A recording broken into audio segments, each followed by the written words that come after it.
Welcome to the new Cyber Frontier, bringing you the latest news and initiatives that focus on the development of cybersecurity economics. You don't have to be a computer or cybersecurity expert to get plugged in. Your host brings it straightforward, asks the tough questions, and brings the cyber world to a level of understanding for everyone. You can find us on the web at www.newcyberfrontier.com. Now join our host as he introduces the topic for today's new Cyber Frontier. Frontier, and today we're continuing our quest on deliberating the dissertation of Dr. Gorog. And he's back with us to get into the aspects of where this whole idea is going. What's the future of it? And into the conversation about scalability, sustainability, some of the other elements that throughout the last couple of podcasts that we've done, and how that's going to project into the future for the research that he's got into. So, hello, Dr. Gorog. How you doing? Oh, doing great. Yeah, I know we've discussed this a lot of different ways. The scalability is one of the concepts. I think we've broken it down technology-wise. We're looking at the aspects of governance and things of that nature. The sustainability is something I don't think we've necessarily hinted on, and the overcoming of existing limitations we've touched on somewhat in the last couple of podcasts too.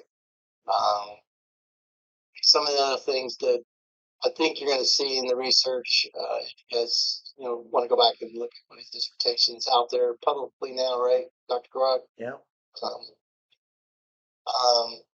And take a look at the concepts that he's researched and how this can sustain itself over long periods of time and expand. So as we get into this, we're going to look at some of this application diversity. So I guess the first question I got, let's get into sustainability concepts. I know technology-wise, as we were talking about how zero trust concepts that come into play, it integrates into that. So I want to pick up there and just kind of tell me how today's zero trust, how that's going to integrate and how that extends the longevity of what's your sustainability almost. Yeah. So, when you look at sustainability, it's, what does it look like in the future? And what marks, what criterion do you use to evaluate what a future might be when you're not 100% sure? And a lot of the criterion that looked at, we're not 100% sure, but we can paint a picture in today's frailty and tomorrow's opportunity, and in bridging some gaps that we have identified to making a view of what could be sustainable and how we could get there.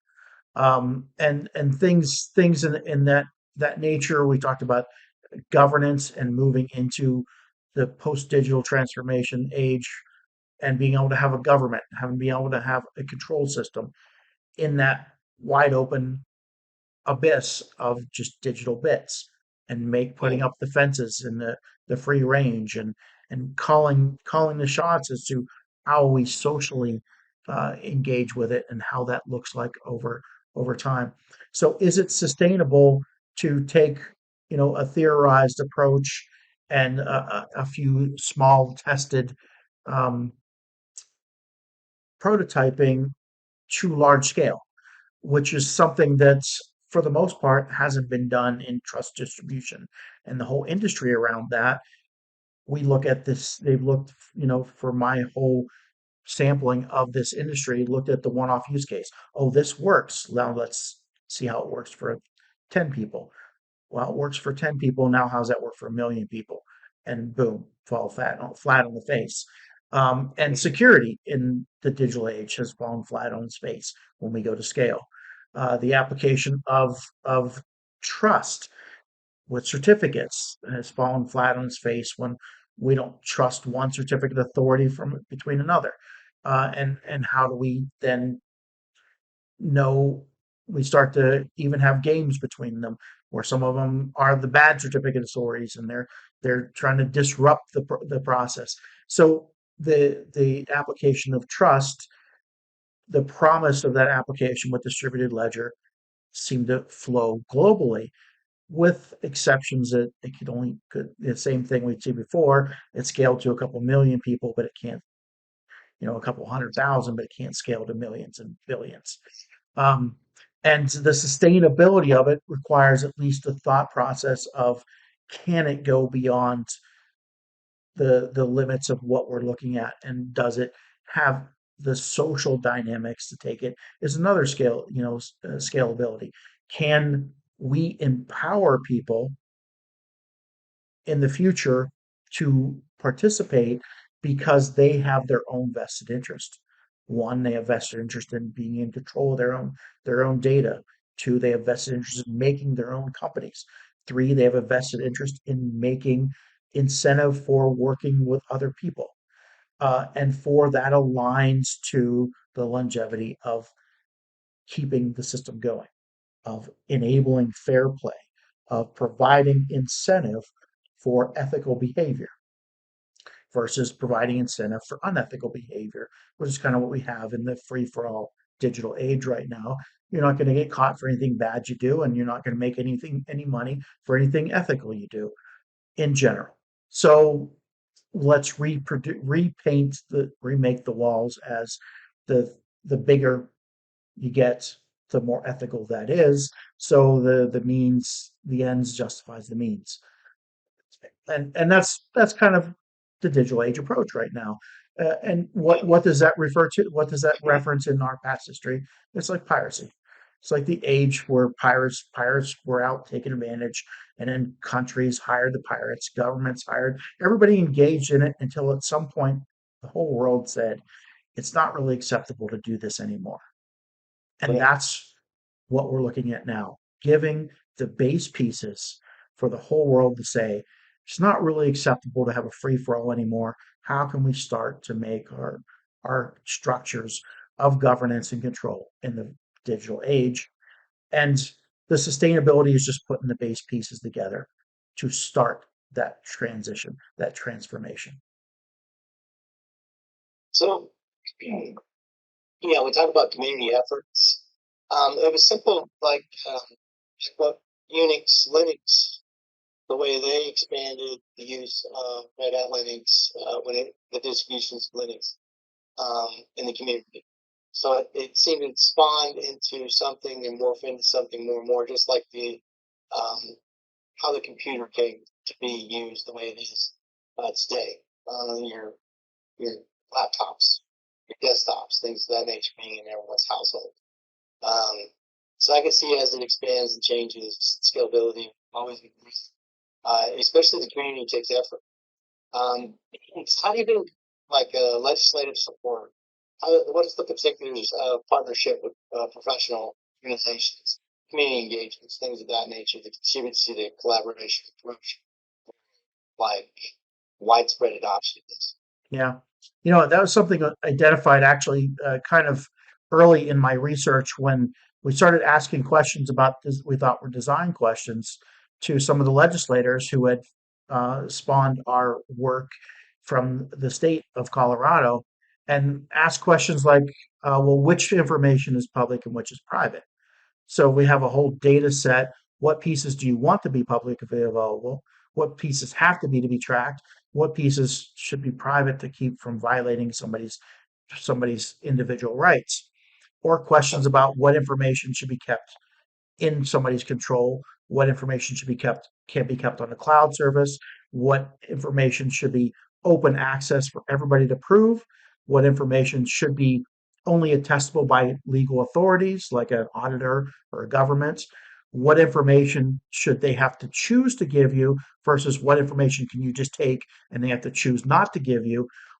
All these questions are social questions, and when we asked them, nobody had the answer.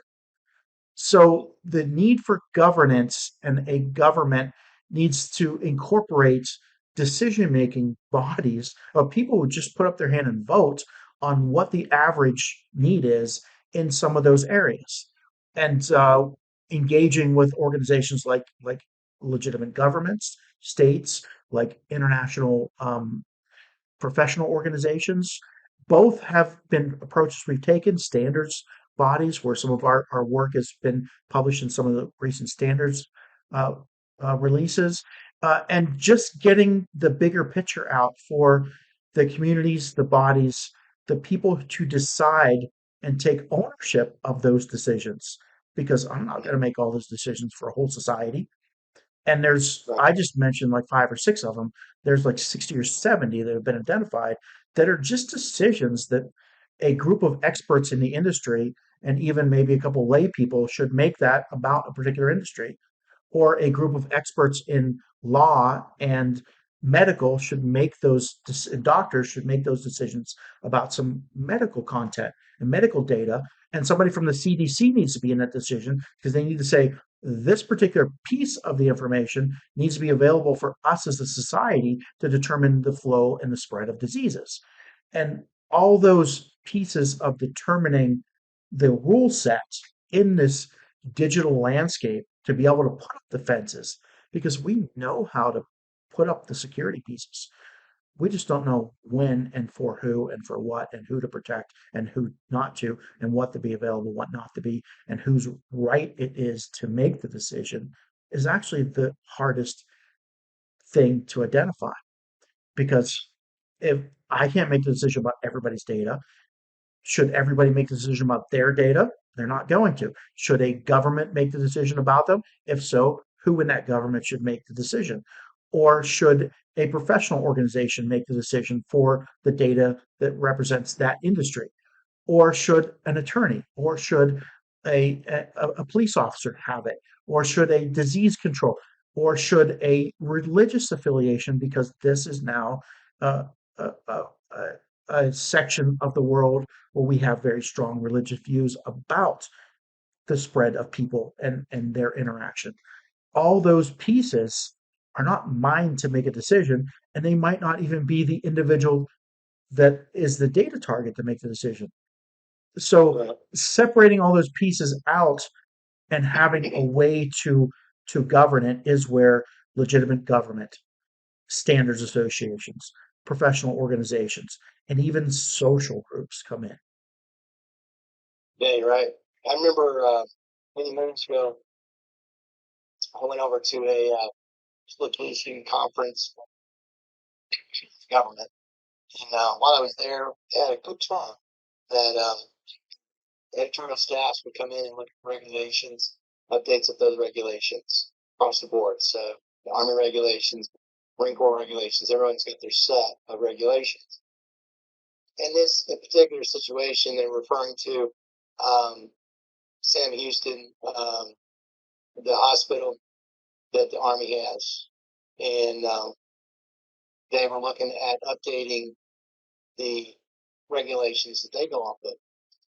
And so there are several individuals that would grab the regulations as a staffing committee by this time, use it. Go through a process, and then it would be updated and the next version would be released. Well, the controversy came into play where the individuals who own regulations thought they were relinquishing their rights of being able to provision the changes within the regulation. So they didn't want to use the tool any longer because they thought it was taken out of their hands to be able to make the changes as they felt necessary.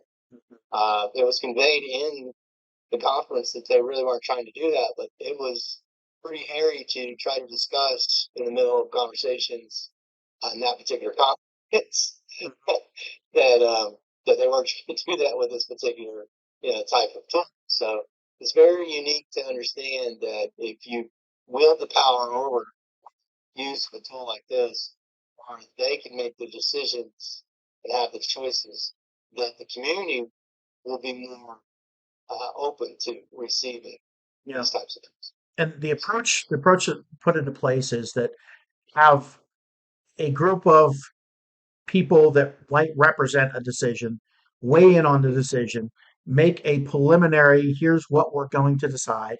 Now let's post this publicly for Yeah, everybody to see it. And here's the amount of time we're going to post this decision before it goes into operation.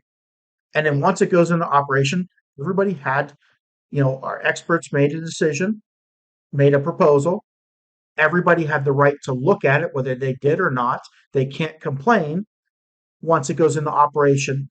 All they can do is weigh in on the next time the decision process comes and try to get into that process more actively. And keeping that process in governance puts a neutrality piece to it. And that's what we've tried to do with all of the processes that go into the 42 dimensions of governance is have the ability for somebody to, once a decision is made, and that would be a decision group that is not me, that would be unique for every decision, that we can technologically be able to display that decision, to vet it, try it out ahead of time, like for its compliance, before it actually goes into enforcement by algorithms. You know, yes, it's institutioning, flow for the algorithm that has been, you know, um, informed by a community effort. Everyone have a say so before it gets implied across. Or at least everyone to see the process where they could have had a say so. Because the majority Right, of the people won't, which is why we have a constitutional democracy where we vote for elected officials that then right. make the decisions for us. It's the same way. These experts, officials that might even be elected, would make the Mhm. decisions that would then be publicly displayed, vetted before they were put into operation. Yeah, it's a good way of looking at how legislation's tackling specifics about the dynamics and stability, sustainability on a global scale almost now that we're talking about because the virtual environment is global. So, um, a little bit about standardization of digital interactions. Let's see. Is there any effort to align with existing standards to establish new industry-wide standards for this type of technology? Now, I know we talked about, the ledger itself, which is something that's coming into its own mainly, but it's established technology as well. But I think reference to like zero trust. Yeah. How does zero trust? I know I mentioned that earlier, but zero trust in the integration of zero trust. Yeah. So zero trust is one of those things that's been really hot topic. We've even talked at a couple of shows about it here of the next, kind of thought processes and we'll go to zero trust and make sure that we verify before we do anything. And it's ended up in a reclassification of what am I doing currently? We'll reclassify to zero trust, which every time we have a new cycle in cybersecurity, that seems to be the case. Um, what we're looking at here is, I think, zero trust by design, and looking at the whole approach to this work is to address zero trust by design, which we've been talking about started a decade before this big push, where we were foresight to know that this is what needs to be or what will have to be in the future for individualization of the digital age and individual controls, individual empowerment. Um, but the ability to say all of our physical systems, our digital components, software, documents, are able to be attested and tracked as to who and what, when, and where. Um, and using that in a will validate you first before you have to register, be part of the system before you can participate. Now, Right. everybody participates in the open governance. Everybody has the right to be part of the decision making body. But once you commit to being involved, everybody has a trust rating. And the zero trust is that we are going to know how much we trust you as we're engaging with you because we keep track of that. And down to the system level, if I can say that we can prove every system's identity, every Yeah. data created by it is signed with a proof of its identity, which we call proof of origin. Now we can have the data linked to the physical, linked to the people, because the identity of the system has the logon or the authentication information of the people. And we basically started from the ground up, where instead of doing what's called a rogue node analysis, where so many distributed ledgers look at like Bitcoin or somebody says, since it's open and we don't know who's participating, we just say anybody can participate. Um, how many people out of 1,000 have to be doing something mischievous to make the whole system topple? And that's a rogue node analysis. So instead of saying, oh, we're going to look at a rogue node analysis and focus on that, we took the approach of everybody registers, everybody has a trust rating, and we're going to look at how well we can keep the trusted people down to a low percentage. And our analysis has changed to saying how many, how, what percentage of people are trusted, what percentage of the overall operations. And as long as that percentage of the overall operations can be pushed higher and higher and higher with the technology, we're eventually trying to get to 99+% of the people in a trusted minds, operations. Then we eliminate that everybody's untrusted and we're doing analysis of how many people it takes to topple it in terms and replacing it with we're trusting only the registered people by default, and that's the only way you can operate. Yeah, it sounds like you're incentivizing trust. Exactly. Right?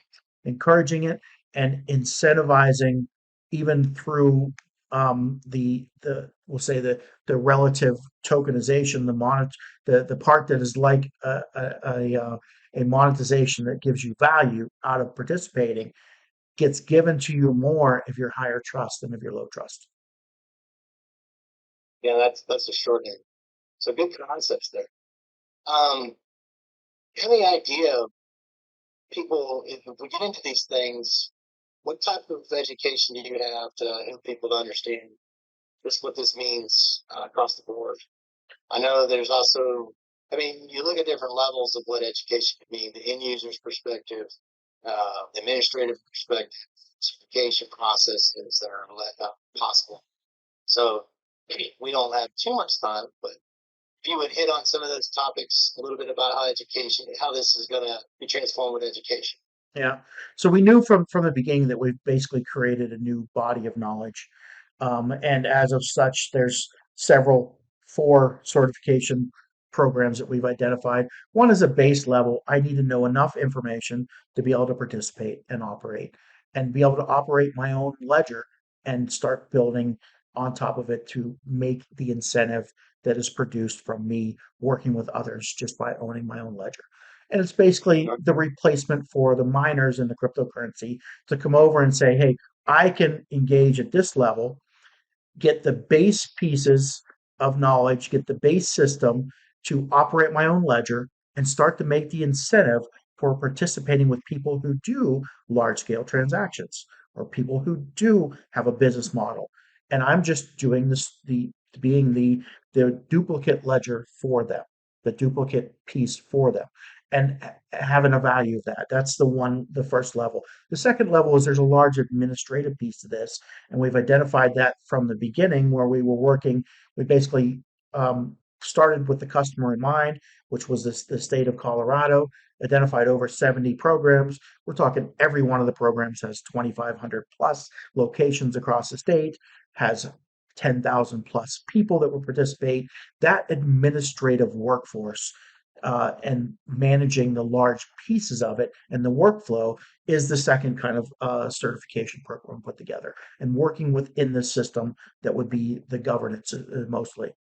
And then the third one is the developer. I'm going to now come in as a developer and help companies put together applications, help make new applications on top of the public interfaces, help use the APIs and gain the incentive through operation of systems, and just that developer making new things. And then the fourth one is the cybersecurity engineering, the end-to-end. How is zero trust enabled for people who want to uh, influence the whole companies to understand the design process to develop more extensive new applications and whatnot on top of things. So basically, understanding the whole application of ecosystem down to the developer level. Yeah, so it sounds like you said from the beginning, looking for understanding what is going on. technologies be distributed where be able to educate people at different levels. So Yeah. well thought out. A whole new So, body of knowledge. And we think of things like I2C. I've been certified CISSP going mhm. on 20 years now. And it's a body of knowledge about information security. And that's where it started. It pushes into critical infrastructure and other things, but it really started there. And then there's some on critical infrastructure, some for IT, Security Plus, and whatnot, that are certifications that come from that particular realm. We're looking at coming from the realm of trust infrastructure, trust technology, distributed ledger implementing trust, zero trust to digital and physical assets, and the engineering of those ecosystems. And it's really Yeah, a whole new body of knowledge that is actually a simplified body of knowledge. Instead of looking at 10 domains and enough information in each domain that you could spend your whole life on them, I separate it into 7 operations and I simplify it down from there, to the point where if we implement the uniform components, all of the 7 operations are touched at the same time. And how do you do that? And that's the cybersecurity engineering piece. I got you. Does that fall into any regulatory? Talk a little bit about the landscape of the regulatory measures, ongoing discussions that might be tailoring specifics to the technology.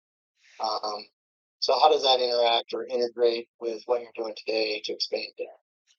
I think those discussions, knocking in different directions, all are almost a little bit independent from the ability to turn something on and start making a business model today.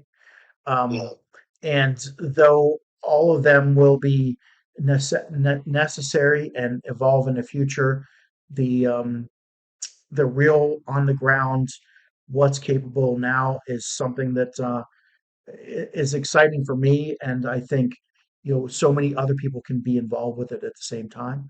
But yes, as far as do I need a government to make a decision? I think I'm more a little bit anti-government, but at the same time, the process for letting a legal authority, a subpoena for information, be executed within the system, we implemented from the ground up the capability for things like that. So that's where the government needs to take a role, is actually aligning with what technology we've implemented to be the legal authorities to take use of it and make use of it for the right. operations that they need to do to oversee the people within their jurisdiction. How to create a jurisdiction, how to determine what licenses they want to issue within their region, and make the smart contract operations for those licenses so that they can require a user base of, say, lawyers or notaries to use that smart contract to do a single operation that they might do on a recurring basis that then is controlled by a state regulatory. So, using the tools we provided to implement digital air government is where I see the necessity of the ongoing government, Yeah, regulatory measures. regulatory standards as well. It's a necessary means for buy-in, like very wide, I think, for to be adopted. So it's really something you thought about. That's like, um, we are running out of time. I do have one last factor in play, and I'd like to talk a little bit about what do you think measures success with specifics to the system, into the ecosystem. I think success is measured in the empowerment of individuals. The more people I and this can empower to make their own business, to start their own thing, to operate in an area that I'm not even aware of in the future would just be so empowering to me personally to find out there's a new business model operating on a platform that I put together that I don't have any touch with, and they are making a full life for themselves, or even a company that makes millions of dollars. That would be, ultimately what would say success to me, is that those independent operators are able to thrive, grow, and engage. And how many of them and the numbers. That's my KPI. Yeah, I could see that. Yeah, you certainly have passion about trying to help others.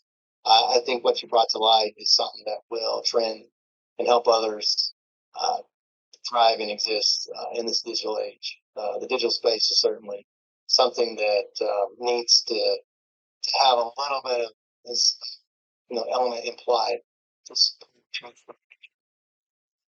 definitely, yeah, it's awesome to hear unfold, listen to the stories, all kinds of things that we've interacted throughout these series. So much appreciated for you to share information and knowledge and your stories and your experiences you've had. So, you got any last words for us this round, Dr. Gorog? No, I think I just said the last parting words there with my last statement. So thanks, Tim.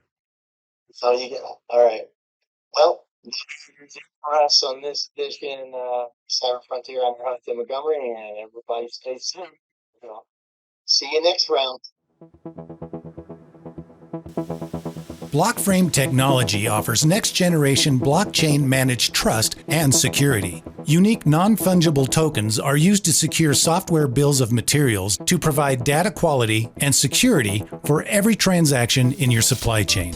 Deploy advanced peer-to-peer product security, scale zero trust capability to millions of IoT devices, allow vendor tracking and accountability, and rapidly reset from compromise. Unchangeable, time-sequenced blockchain data provides next-generation security using machine learning trust algorithms and audit analytics.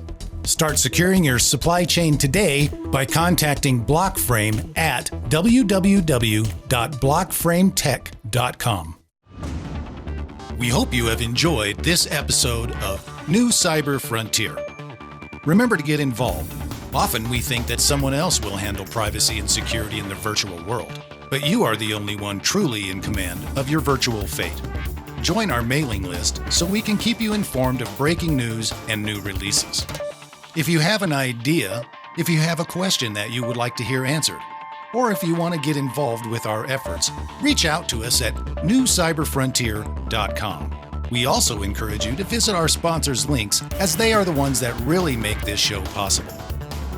I want to thank each of you for supporting the show, and we look forward to seeing you back for the next episode of New Cyber Frontier.